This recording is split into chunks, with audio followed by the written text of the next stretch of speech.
하게 지적하면서 비난하고 조사도 하겠다라는 입장이고, 우리 변협에서도 이 부분에 대해서 인권 침해 우려를 심각하게 지적을 했잖아요. 이렇게 이제 국제적인 이 이슈가 된 겁니다. 그럼 북한으로서는 그리고 이제 다들 이 사람들이 북한 가가지고 무슨 생명이 어떻게 됐는지, 처형이 됐는지 이런 데 대해서 궁금할 수밖에 없거든요.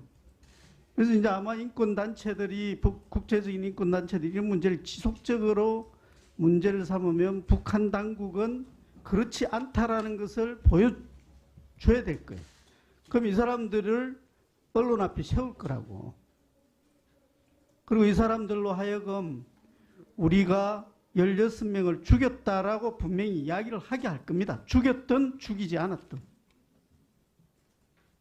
지금 이런 상황에서 북한에 갔는데 안 죽였다 한들 그걸 인정하지 않을 수가 없을 거예요. 자기들 살기 위해서. 지금 우리의 잘못이 바로 이런 데 있다는 겁니다. 그 사람들이 만약에 16명을 안 죽였다면 우리가 죽인 거잖아요. 그 사람 2명은. 그거 왜 이렇게 성급하게 하나요? 이거 한번 물어볼게요. 그날 이제 우리 해군이 이 납포를 할 때 이 P3C라는 대잠 초계기를 활용해서 배의 위치를 확인을 했다는데 그거 알고 계십니까? 뭐 구체적인 작전 상황에 대해서는 그랬대요. 네. 그리고 고속정이 위치를 확인하고 출동해 가지고 2차례에 걸쳐서 기관포로 위협 사격을 했다는 거야. 이게 이해가 안 됩니다. 국정원 말대로 하더라도 감청을 했다는 거거든. 오징어 잡이 배가 가고 있다. 살인자들이 탄. 그랬다는 거고. 그리고 이제 일설에서는 뭐 남북 군 통신선을 통해서 우리 측에 아마 북한에서 요청이 있었을 거라고 이야기를 하는데, 이랬던 저랬던 그 오징어 잡이배 2명이 타고 오는데 무슨 잠수함 초계기까지 그냥 동원하고 가서 기관포를 가지고 거기 내놔놓고 총을 쏘고 하는 게 이해가 안 되는 거예요. 그러니까 우리 측에서는 이미 이 배가 우리한테로 오는 것에 대해서 굉장한 부담을 느끼고 초동 대처가 있었다는 거지. 그러니까 들어오니까 그거 데리고 있을 수가 없는 거예요. 그래서 어물어물해가지고 이틀 있다가 이제 바로 넘겨줘 버린 거지. 아까 우리 이정현 의원님께서 거듭해서 질의를 했지만 이 사람들을 북한에 보낸 법적인 근거가 뭡니까?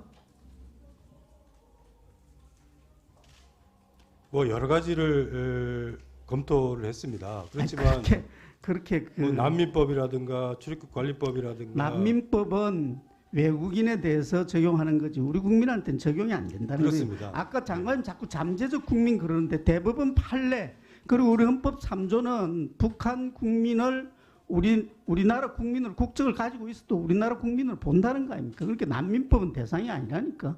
네, 그렇기 그러면 때문에 우리나라 국민으로 일단 이게 법적으로 적용이 되는 이 2명을 북한에 보내려면 뭔 근거가 있어야 될 거 아니에요, 법률에.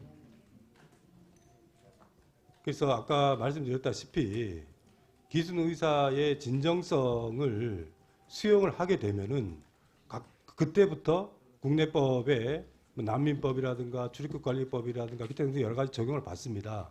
그렇지만 그 이전에 된 것이고 다만 그 법을 그대로 적용하기는 어렵지만은 그 취지라든가 아니, 진정성은 본인들이 자필로 기순 의사 확인서까지 썼다 그러고 진술 과정에서 그 조서에도 한국에 남겠다 그러고, 그리고 이제 그 판문점 앞에 데리고 가가지고 눈 막았던 거 푸니까 털썩 주지 않고 한 사람은 그냥 그 모든 걸 포기하는 듯한 그런 그 행동으로 나왔다는데, 그런 일련의 자세를 과정을 보면서도 자꾸 그 사람들이 기순 의사에 대해서 장관님은 저 애결위에서 그런 사실대로 이야기를 안 해가지고 도가 언론에서 그렇게 질타를 받고도 지금도 그 말씀이세요.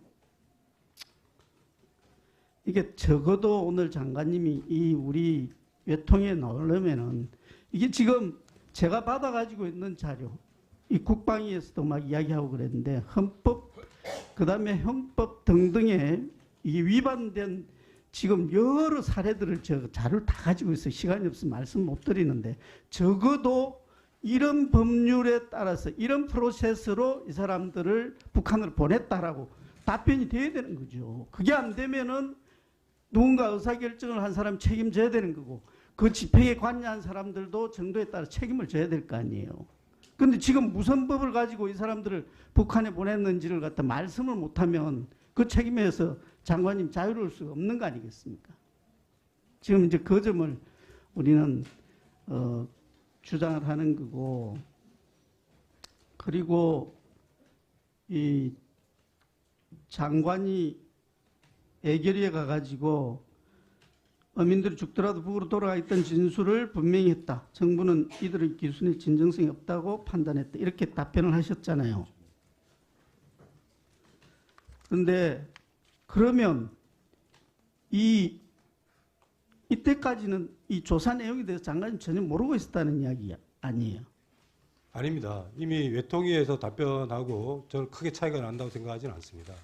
그 외결위에서도 기순 의사의 진정성이 없었다라고 하면서 그 김책학으로 돌아가는 거, 그 다음에 이틀 동안 도주했던 거, 그런 부분들은 충분히 얘기를 했고, 외통위에서 제가 정확하게 말씀드렸지만은 죽더라도 돌아가겠다 하는 부분들은 살인을 하고 난 다음에 김책학으로 돌아갈 때 얘기였다라는 것이고, 그런 것은 합동신문에서의 진술입니다. 그런데 왜 애결위에서 이렇게 사실과 전혀 다른 답변을 확신적으로 이렇게 하셨냐고요. 그러면 7월 8일 날 답변을 하면서. 예결위 답변에서도 그 앞에 부분은 외통위 답변하고 크게 차이가 나지 않습니다. 참 답답하시네. 그러니까 언론에서 지금 자꾸 장관님 보고 거짓말 했다는 거 아니에요. 나는 그런 표현까지는 쓰고 싶지 않았는데. 전혀 그런 취지가 아니었습니다.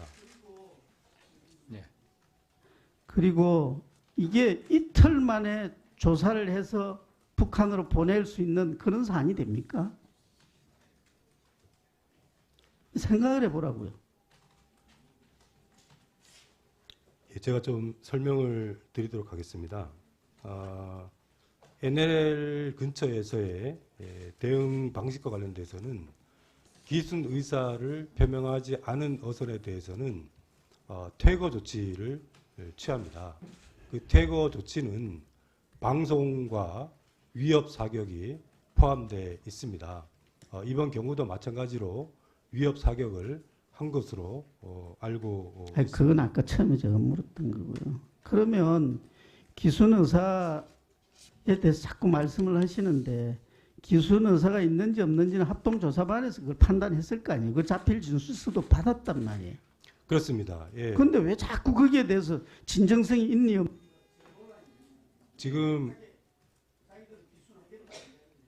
지금 여기서 우리가 합동신문에서 기순 의사를 확인할 때는 동기라든가 목적이라든가 준비 과정이라든가 행적이라든가 이런 거를 종합적으로 판단하게 되어 있습니다.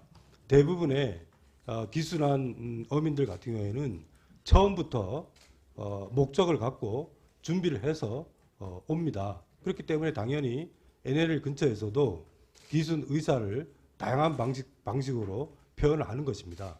그런데 이번 경우에는 그런 부분들이 없었다라는 거죠. 그래 처음엔 그렇다 하더라도 조사하면서 다 그게 자기들 진위가 뭔지는 다 파악이 됐는데 자꾸 그 앞질러 가가지고 앞에 상황을 가지고 뒤에 걸 정당화시키려고 답변을 자꾸 하세요.